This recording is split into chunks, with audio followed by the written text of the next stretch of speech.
The following story is a translated and adapted conversation, recounting supernatural experiences from around the world. This content is intended for entertainment purposes only. Listen with an open mind and enjoy the thrill of the unknown. The content in this video is purely for entertainment. Viewer discretion is advised. If you are easily frightened, be prepared some stories might just send chills down your spine. If you're ready, turn off the lights, put on your headphones, and immerse yourself in the world of the unexplained. November 23, 1953, 6:22 p.m. Kinross Air Force Base, Michigan. The cold wind howled over the base as First Lieutenant Felix Moncla pulled on his flight helmet. His co-pilot, Second Lieutenant Robert Wilson, sat beside him in the cockpit, scanning the instruments. A voice crackled through the radio. Unknown target detected over Lake Superior. Course, 210 degrees. Speed, 500 knots. Scramble immediately. Moncla and Wilson exchanged glances. Another unidentified aircraft. It wasn't the first time. Over the past few weeks, radar operators had reported strange signals appearing and disappearing over the Great Lakes.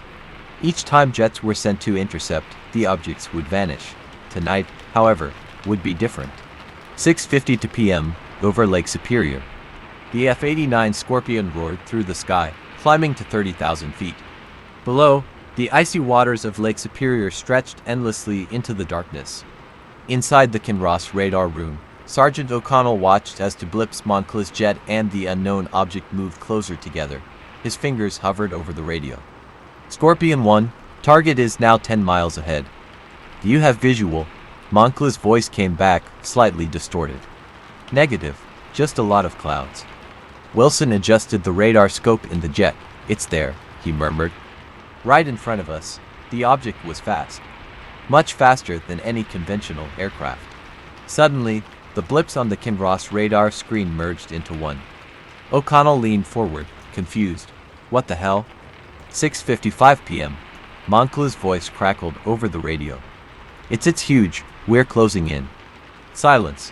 The radio went dead. On the radar screen, the merged blip flickered then disappeared completely. The F-89 was gone. 7:10 p.m. search and rescue launched. The base erupted into chaos. Aircraft were scrambled, Coast Guard teams were deployed, and emergency signals were transmitted. No wreckage, no distress signals, no parachutes. It was as if Moncla and Wilson had been erased from existence. Back at the radar station, O'Connell sat frozen in his chair, staring at the screen. I saw it, he whispered. I saw them combine. No one spoke, because deep down, they all knew something unnatural had happened. November 23, 1953, 7:30 p.m. Kinross Air Force Base, Michigan. The control room was in chaos. Officers shouted into radios, demanding updates from search teams. No one could believe what had just happened. A jet had disappeared, vanished into thin air. Radar operator Sergeant O'Connell kept replaying the moment in his mind. 1 second, Lieutenant Moncla's F-89 Scorpion had been tracking an unidentified flying object. The next, their blips had merged and then nothing. Where the hell did they go? Someone muttered. 8:15 p.m. over Lake Superior. A rescue plane circled the last known coordinates of Moncla's jet. The water below was eerily still, reflecting the dim glow of the moon. No wreckage, no all slick, no sign of a crash. The pilot radioed back to Kinross. Negative on debris. It's like they were never here. The silence that followed was deafening. Back at the base, Captain Edwards, the commanding officer, slammed the radio onto the desk. This doesn't make any sense. He turned to O'Connell. You saw it happen, right? O'Connell hesitated. Why, yes, sir. I was watching the radar. The two blips merged, and then, he swallowed. Then they both disappeared. Edwards rubbed his temples. You're telling me that a jet interceptor and an unknown aircraft just combined? O'Connell nodded. Edwards exhaled sharply. What are we dealing with here? 10:45 p.m. Classified debriefing. High-ranking officials arrived at Kinross within hours. The base was put on lockdown. No one was allowed to discuss what had happened. Reports were confiscated. Radar logs were classified. One officer leaned over to O'Connell and whispered, "Whatever you think you saw, you didn't." O'Connell felt a chill creep up his spine. Was this really an accident? Or had Moncla and Wilson encountered something the government didn't want the world to know? Meanwhile, somewhere far from Kinross, in the silent darkness above the earth, something massive drifted just beyond human sight. Inside, two figures floated unconscious.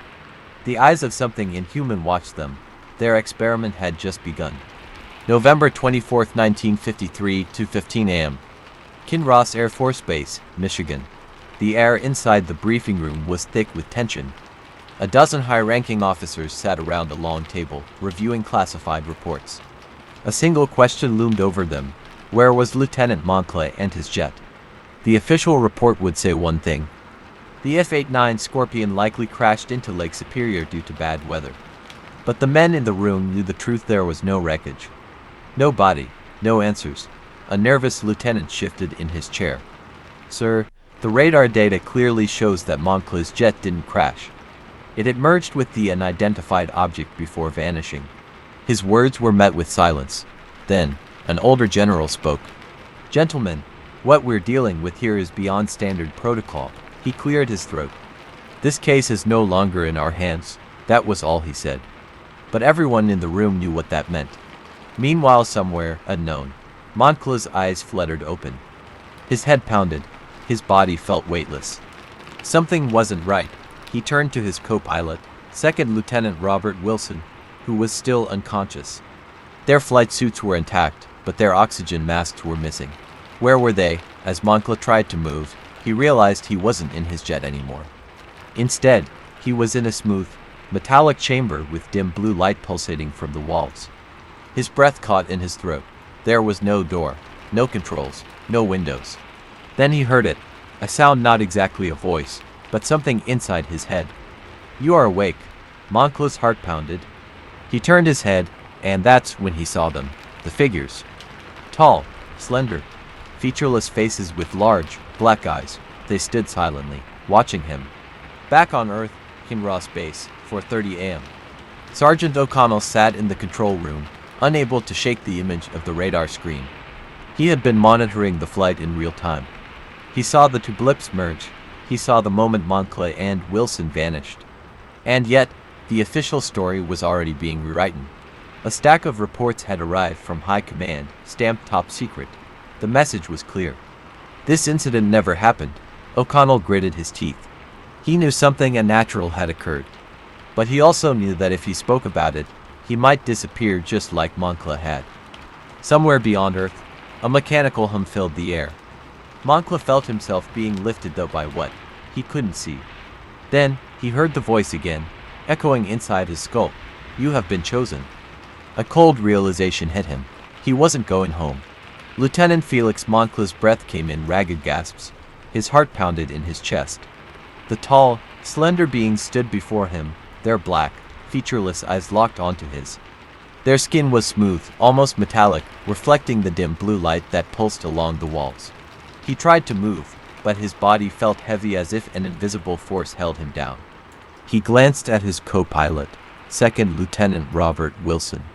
He was still unconscious, floating slightly above the metallic floor, as if gravity itself had weakened. The sound came again, not through his ears, but inside his mind. You have been chosen. Moncla clenched his jaw. Who are you? His voice felt weak, barely more than a whisper. The beings tilted their heads in near unison. You are not ready to understand. Moncla's stomach twisted. These things, whatever they were, had taken him, taken Wilson, but for what? Then, suddenly, a surge of images flooded his mind. Flashes of stars, distant galaxies, swirling nebulas, and something else. A vision of Earth, but not as he knew it. It was older, primitive, and hovering above it were ships. Massive, metallic, and eerily silent. His head throbbed as more images came. A war, a collision of worlds, and then a shadow. A figure unlike the beings before him. Larger, darker, hungering. Moncla gasped, his body trembling from the overwhelming flood of information. Then, as suddenly as it had started, it stopped. He fell to his knees, gasping for air. The beings spoke again, their voices smooth and hypnotic. You are not the first. You will not be the last. Moncla's fists clenched.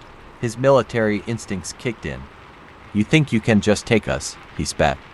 The beings were silent for a moment. Then one of them raised a long, delicate hand. A door which hadn't been there before slid open. Beyond it, Moncla saw a massive hangar filled with other crafts, some human, some not. His blood ran cold. How many had they taken? How long had they been doing this? Before he could react, he felt a sharp pressure in his skull, like an unseen force pushing him backward. His vision blurred, his body growing numb again. As the darkness closed in, he heard their final words, "You must forget." Kinross Air Force Base, November 24, 1953, 6:15 a.m.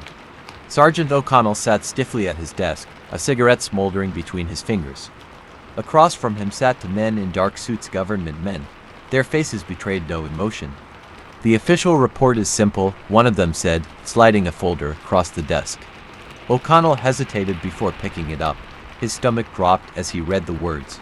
F-89 Scorpion lost due to pilot error. No remains found. A lump formed in his throat. "But that's not what happened," he muttered. The second man leaned in slightly. His cold, piercing gaze locked onto O'Connell's. "It is what happened," he said flatly. "And it would be in your best interest to remember that." O'Connell clenched his fists under the desk. He wanted to fight back, to tell the truth. But deep down, he knew, some truths were too dangerous to speak. Lieutenant Felix Moncla gasped as his consciousness snapped back. His body felt weightless, floating in a strange, metallic chamber. A dim blue glow pulsed along the smooth walls, creating shifting shadows that played tricks on his mind. He turned his head. Second Lieutenant Robert Wilson was still unconscious, his body suspended in midair as if held by an invisible force. The beings, tall, slender, with skin that shimmered like liquid metal, stood in a half-circle around them. Their black, featureless eyes locked onto Moncla with an unnatural stillness. Then, without warning, his body jerked forward. He floated, seemingly guided by an unseen force, through a doorway that hadn't been there a moment ago. The corridor beyond was too vast to fit within the dimensions of any known aircraft. The walls seemed to shift and breathe, responding to his presence. He didn't know if he was moving or if the ship itself was moving around him. Then, the voice returned inside his head. "You must witness." Moncla gritted his teeth. "Witness what?" The answer didn't come in words, but in images. A flood of visions overtook his mind. Then, the vision shifted. Moncla saw himself, still in his Air Force uniform, but changed. His eyes glowed faintly, his mind flooded with knowledge he couldn't comprehend. And standing before him, on a darkened battlefield, was a titanic shadow. It wasn't human, it wasn't alien. It was something else.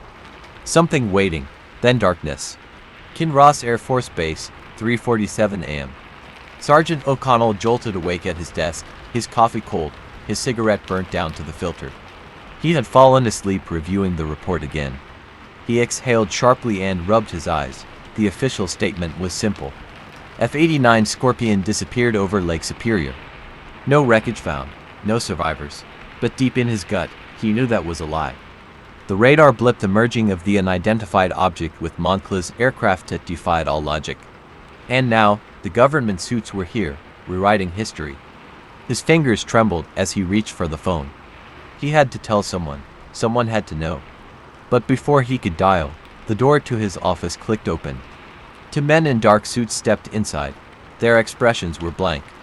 Their movements unnaturally smooth. O'Connell's stomach turned. Something was wrong. One of the men spoke, his voice eerily calm.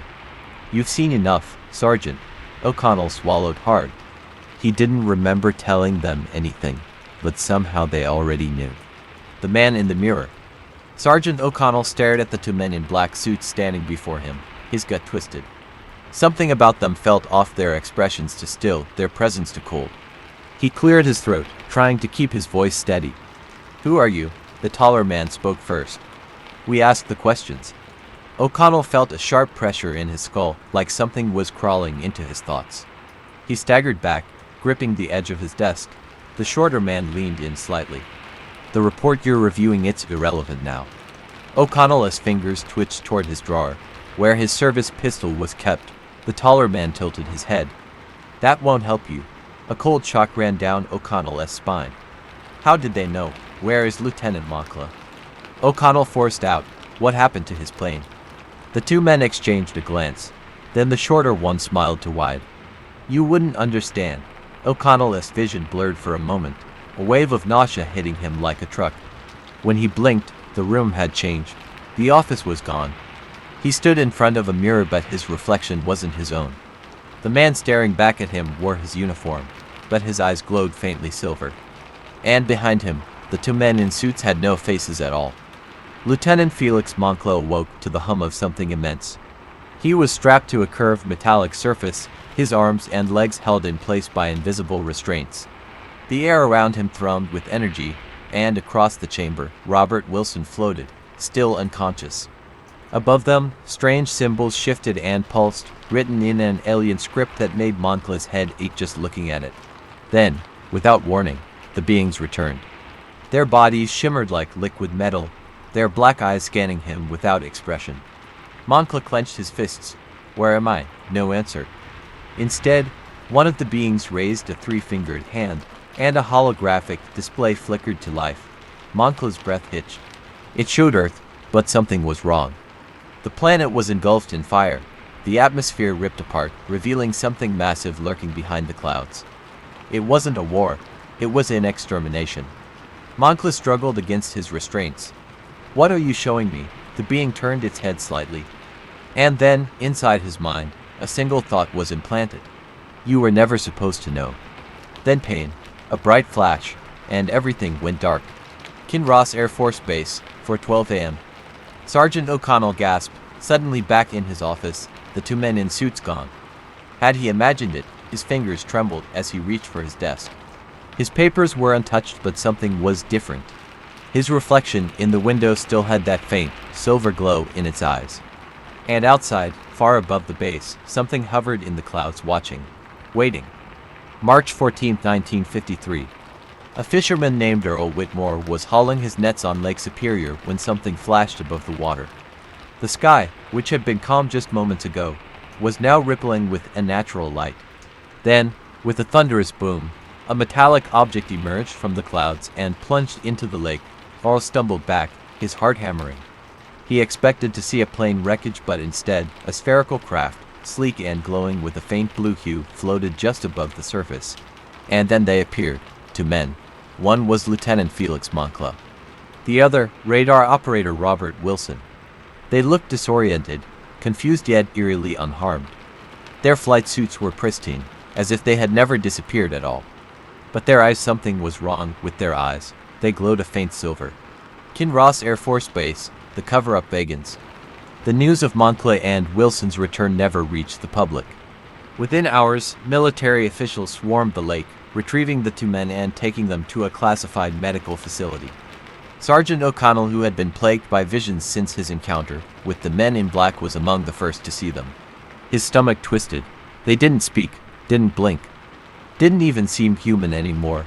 Doctors conducted extensive examinations, but Moncla and Wilson displayed no signs of aging, as if time had stopped for them. And then, without warning, both men vanished from the military base, their entire existence erased from official records. Decades later, in 1996, a retired radar technician received a mysterious package in the mail. Inside was a cassette tape labeled, "Classified, Kinross Final Transmission." He hesitated, then pressed play. Static. Then a voice. It was Moncla. His voice was distorted, almost mechanical. "If you're hearing this, they never meant for us to come back. We were taken beyond what humans can comprehend.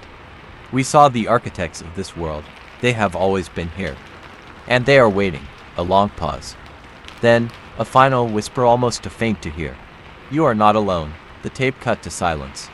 The technician, trembling, destroyed the cassette. He knew the truth. Something had returned that night. But it wasn't Moncla, and it wasn't human. The arid desert of northern Mexico is a place of mystery and silence, where the land stretches endlessly under the scorching sun. But in August of 1974, the vast emptiness of the Chihuahuan Desert was disturbed by something out of this world, a collision between an unidentified flying object and a human aircraft. According to reports, a small civilian plane departed from El Paso, Texas, heading south toward Mexico. Its route took it over the remote desert near the town of Koyen. At the same time, U.S. radar stations detected an unidentified object moving at incredible speeds, seemingly on a collision course with the aircraft. Moments later, both signals disappeared from the radar screens. Mexican authorities were the first to respond, dispatching a recovery team to the crash site deep within the desert. What they found was beyond explanation to wreckages, one belonging to the small plane, and the other an unidentified metallic craft, unlike anything they had ever seen before. Before Mexican officials could secure the scene, reports surfaced that U.S. military forces were mobilizing toward the site, allegedly aiming to take control of the wreckage. But what exactly had fallen from the sky that night? And why was the U.S. government so eager to recover it? As the sun set over the desert, the mysterious object lay in silence, surrounded by confusion, secrecy, and the looming presence of forces far beyond the understanding of ordinary people. As night fell over the Chihuahuan desert, the wreckage of the unidentified craft remained eerily silent. The Mexican recovery team had already begun examining the crash site, but what they found sent chills down their spines. Unlike the remains of the civilian aircraft charred and shattered, the strange metallic craft appeared nearly intact. Its surface was smooth, with no visible seams, rivets, or markings of any known human technology. Reports suggest that when the Mexican authorities attempted to breach the craft, their tools were useless against its exterior. It was as if the material was impervious to conventional means of entry. However, the most unsettling discovery was yet to come. Eyewitnesses claimed that when the wreckage was finally forced open, the team found bodies inside small, humanoid figures with elongated limbs and oversized heads.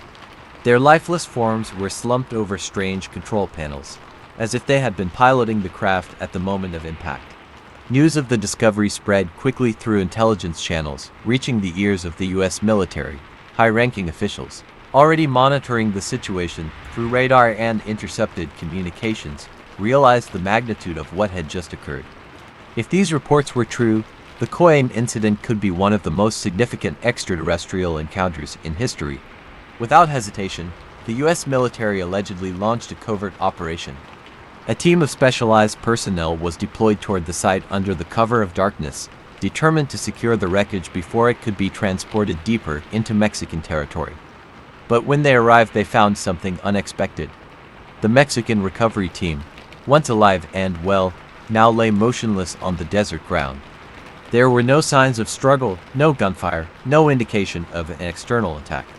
Their bodies showed no visible wounds, just lifeless expressions frozen in fear.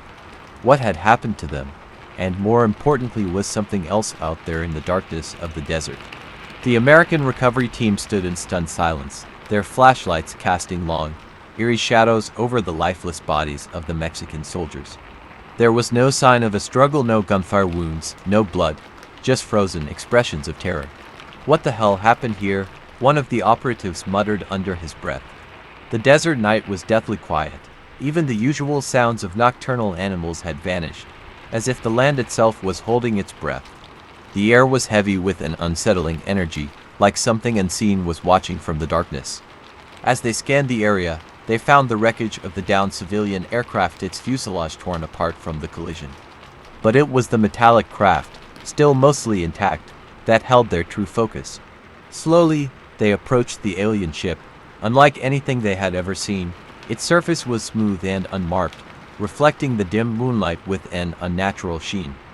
The only sign of damage was a small rupture near its side, presumably from the crash. Using specialized cutting tools, the operatives pried open the opening further, revealing the inside of the mysterious craft. What they saw inside would haunt them forever. Slumped over the strange control panels were three humanoid figures, their bodies small and frail. Their skin had a pale grayish hue, and their heads were larger than human proportions, with deep, lifeless black eyes. One of the operatives choked out a whisper, "Jesus Christ, they're not human." The team quickly set to work, taking photographs, collecting samples, and preparing to transport the bodies and wreckage. But even as they worked efficiently, an uncheckable sense of dread filled the air. Then, the radios crackled. A garbled voice broke through the static. At first, it was unintelligible, then came a single chilling word. "Leave." The operatives froze.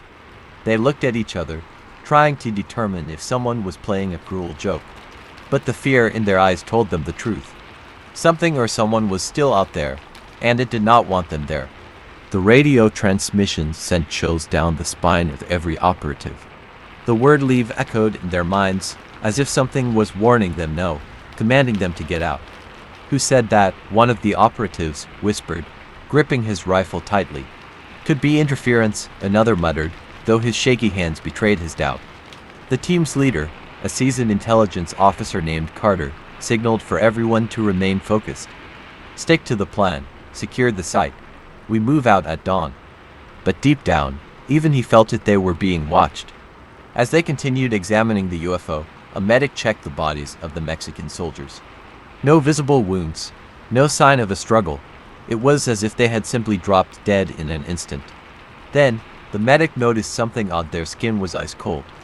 Not just cold, but unnatural, like they had been exposed to something beyond earthly understanding. He turned to Carter. Sure, these men didn't die from the crash, something else killed them. Carter exhaled sharply. Like what? The medic hesitated. I don't know, but it's not natural. Inside the UFO, the tech specialists were working fast, analyzing its bizarre interior. Strange symbols lined the walls, glowing faintly under the dim moonlight. The bodies of the alien beings had been carefully placed on stretchers, covered by thick tarps. One of the operatives, Wilson, stared at the ship's control panel. His fingers itched to touch it to see if it responded. Wilson, don't, his partner hissed. Too late. The moment Wilson's fingers brushed against the panel, a lull hum vibrated through the air. The glowing symbols flickered, then flashed violently. The entire craft shuddered, and then the desert around them came alive. From the shadows of the dunes, tall, inhuman figures emerged. They moved soundlessly, their elongated limbs gliding through the darkness. Their eyes large, black, and reflective, fixed on the operatives like a predator sizing up its prey. One of the soldiers gasped, raising his rifle. Contact, contact. But Carter held up his hand. Hold your fire. The beings did not attack. They simply stood there, unmoving, watching. Then, one of them raised a hand. And in an instant, every radio, flashlight, and electronic device in the camp shut off. The darkness swallowed them whole, and the only thing they could hear was the sound of footsteps approaching. The silence was unbearable. Every radio, every flashlight, every single electronic device had gone dead. The only thing left was the rhythmic sound of footsteps approaching from the darkness. Carter clenched his jaw, signaling for his men to stay still. His instinct screamed at him whatever these things were, they weren't human. Wilson, the operative who had touched the UFO's control panel, gasped. His hands were shaking violently. I saw something, he stammered. Flashes? Visions. Carter turned to him sharply. What did you see? Wilson's face was drenched in sweat. I don't know how to explain it. I saw them. Not just here, but somewhere else. Like they exist in multiple places at once. A shiver ran down Carter's spine. And then, from the darkness, a voice distorted and hollow whispered a single word. Return. The soldiers gripped their rifles, scanning the surrounding desert. The figures in the darkness stood completely still, watching. Then, without warning, one of the beings vanished. Not by running, not by fading, it was just gone. Then another, and another. One by one, they disappeared, as if reality itself had blinked them out of existence. And just like that, the electronic devices flickered back to life. Radios crackled, flashlights flashed back on. Wilson collapsed to his knees, gasping, we shouldn't be here.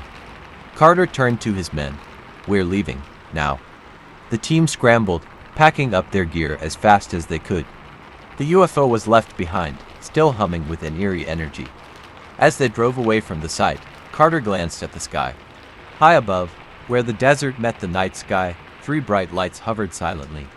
They weren't stars, they weren't satellites. And as suddenly as they had appeared, they shot off into the heavens, faster than anything known to mankind. Carter knew one thing for certain, they had been warned. The convoy sped through the desert, kicking up a cloud of dust as they fled the crash site. No one spoke a word. Carter gripped the steering wheel, his knuckles turning white. His mind raced with questions. What were those creatures? Why did they let them go? And what would happen next? 2 hours later, They reached their rendezvous point, an abandoned outpost deep in the desert. As soon as they stopped, Carter barked orders. Radio command, we need an extraction.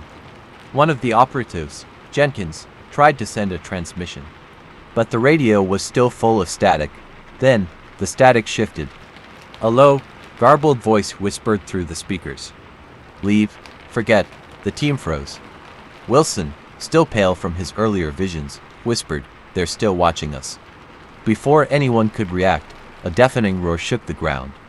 A massive explosion erupted in the distance right where the UFO had crashed. A fireball lit up the night sky. The shockwave nearly knocked them off their feet. What the hell was that? One of the men shouted. Carter's heart sank. They destroyed it. Whether it was the government covering it up or the beings making sure no one would ever find it again, the evidence was gone. A few hours later, the radios mysteriously started working again. Their extraction team arrived, and not a single word was spoken about what had happened. Back at base, Carter and his team were debriefed by higher-ups. They told the truth, but their reports were classified. No media, no official records, nothing. As if the Koyan incident had never happened.